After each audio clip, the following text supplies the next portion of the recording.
Con relación al deber de investigar, ¿cómo se traduce esto en lo concreto de la realidad penitenciaria? El Estado tiene el deber de investigar de oficio toda violación al derecho a la vida o a la integridad personal que ocurra en un centro penitenciario. De hecho, existe un principio de responsabilidad internacional invertido en el caso de las violaciones al derecho a la vida y al derecho a integridad personal de las personas en custodia del Estado. Es decir, es el Estado quien tiene que explicar cuál es por medios válidos, cuál es el origen de las lesiones de una persona mientras ésta está en custodia, o a qué se debe la muerte de un recluso que ha perdido su vida estando en custodia. En ambos casos el Estado debe iniciar de oficio investigaciones serias, objetivas e imparciales para determinar las responsabilidades correspondientes. Una persona que ingresa sana a estar en custodia del Estado y bajo custodia del Estado sufre lesiones o pierde la vida, genera en principio responsabilidad internacional del Estado. Me permito leer uno de los casos fundamentales de la Corte Interamericana en este sentido. Es la resolución de las medidas provisionales de la cárcel de Urso Branco en Brasil del 18 de junio del 2002. Digo la Corte Interamericana: en virtud de la responsabilidad del Estado de adoptar medidas de seguridad para proteger a las personas que están sujetas a su jurisdicción, la Corte estima que este deber es más evidente al tratarse de personas recluidas en centros de detención estatal, caso en el cual se debe presumir la responsabilidad estatal en lo que les ocurre a las personas que están bajo custodia. En el caso Bulacio contra Argentina, sentencia del 18 de septiembre del 2003, la Corte Interamericana estableció que el Estado, como responsable de los establecimientos de detención, es el garante de estos derechos de los detenidos, lo cual implica, entre otras cosas, que le corresponde explicar lo que le sucede a las personas que se encuentran bajo su custodia. Cuando nos referimos a que el Estado debe dar una respuesta satisfactoria por medios probatorios válidos y el que la investigación tiene que ser imparcial, objetiva y llevarse a cabo con la mayor diligencia, nos referimos, entre otras cosas, a determinadas situaciones que se observan con cierta frecuencia en los países de la región. Por ejemplo, hay una gran cantidad de muertes de internos que se rotulan o se califican como muerte natural o como suicidio o como muertes producidas por riñas entre internos. Bien, aún en estos casos es imprescindible que se inicien las investigaciones correspondientes para determinar si realmente la muerte natural de una persona, producto por ejemplo de una enfermedad grave,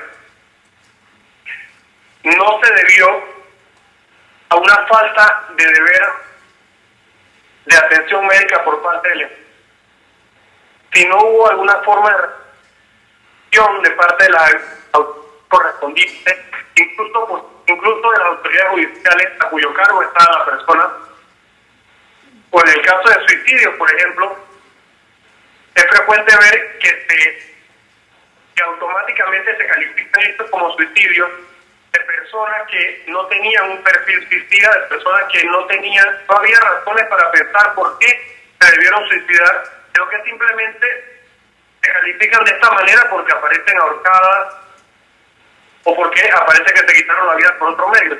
Finalmente llegaron las causas de esta muerte.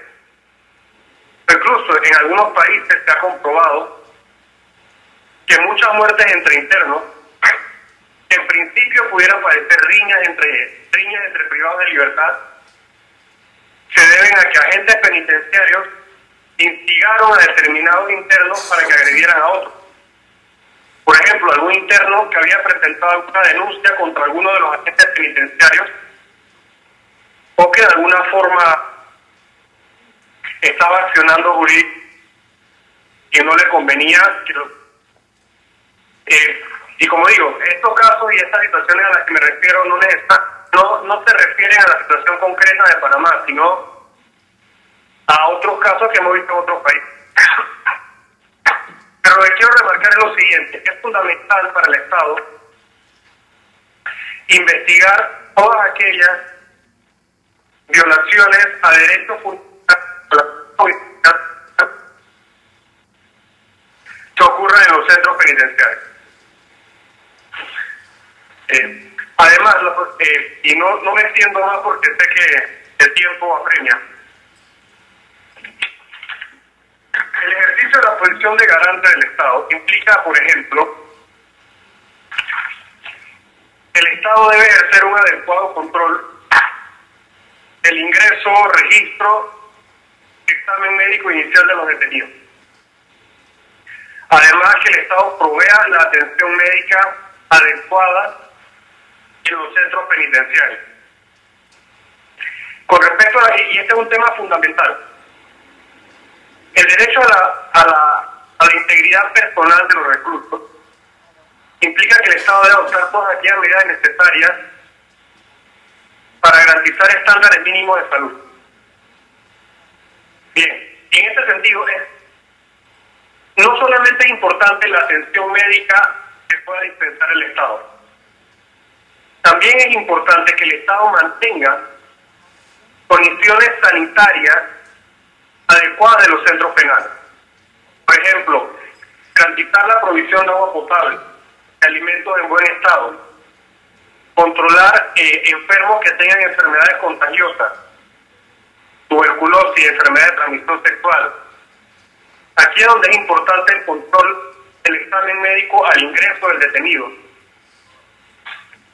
Entonces se toman en cuenta todas estas medidas de prevención, todas estas medidas sanitarias previas. Gran parte de la labor de proteger la salud de los reclusos estaría cumplida. El resto sería contar con personal médico suficiente, insumos suficientes, equipo médico. Además, el ejercicio de la posición de garante, como ya mencionamos en parte, implica que el Estado tenga personal penitenciario idóneo, capacitado, motivado, honesto y bien remunerado. Lo que sucede en nuestro país es que, en la realidad, por falta de personal penitenciario con estas características, las funciones penitenciarias las asumen de estos otros estamentos de seguridad, cuya función primordial no es ejercer funciones penitenciarias. Lo cual se comprende en el caso de que no haya funcionarios penitenciarios. Pero es una realidad que hay que empezar a cambiar y hay que trabajar a fondo para cambiar. El personal penitenciario debe ser personal penitenciario de carrera, que esté debidamente capacitado, que reciba un salario o una remuneración acorde con la naturaleza de sus funciones, que esté motivado. Es importante que a los funcionarios penitenciarios se les inculque la idea de que su función es tan relevante como la que ejercen otros agentes de seguridad.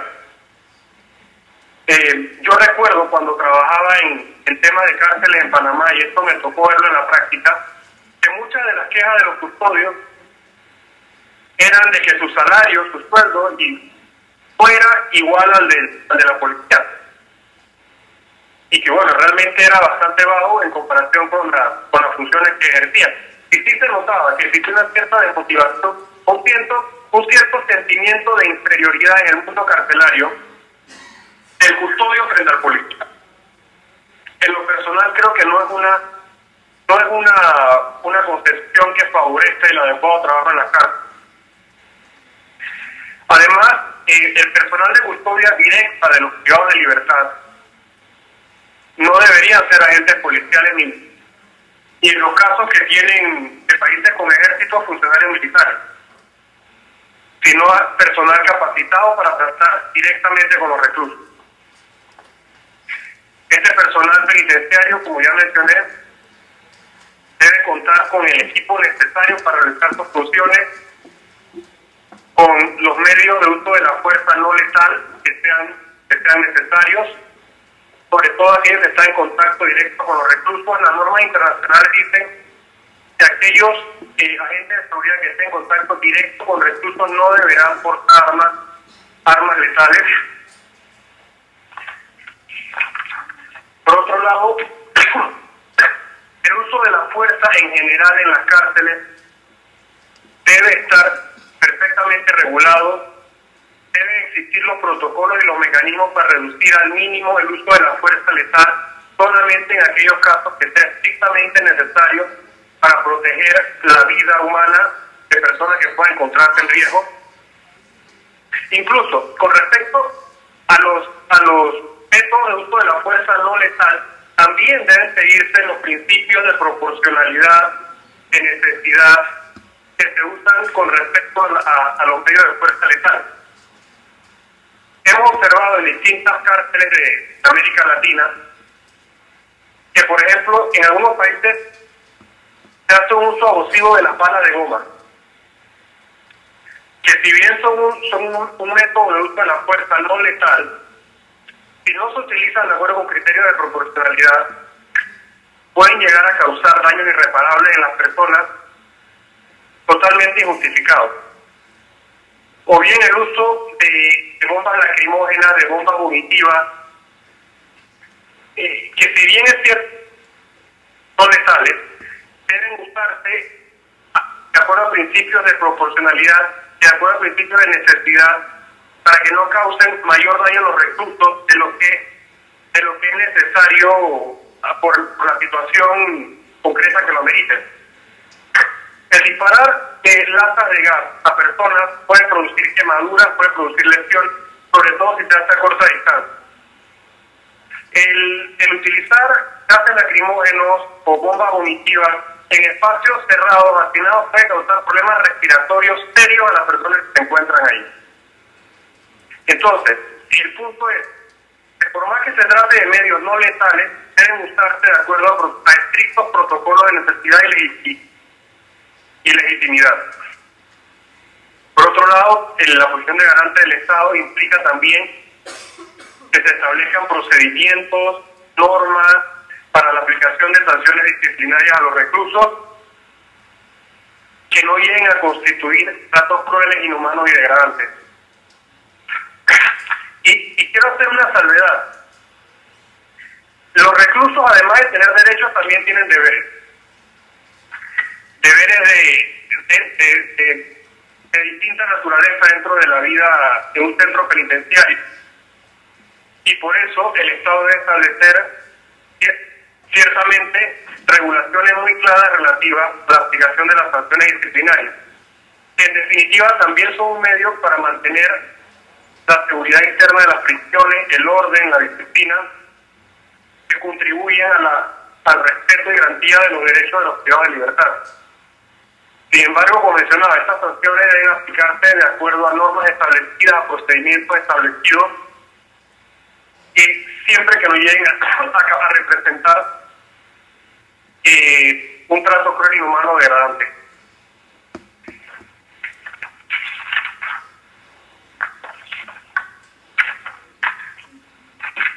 Bueno, creo que de esa forma hemos hecho en apretada síntesis un repaso de algunas de las implicaciones principales de la posición de garante del Estado frente a las personas privadas de libertad. Creo que estamos sobre el tiempo. No sé si queda espacio para alguna pregunta, una o dos preguntas del público. De no ser así, muchas gracias por su atención. Y bueno, perdonen los inconvenientes técnicos que se han podido tener.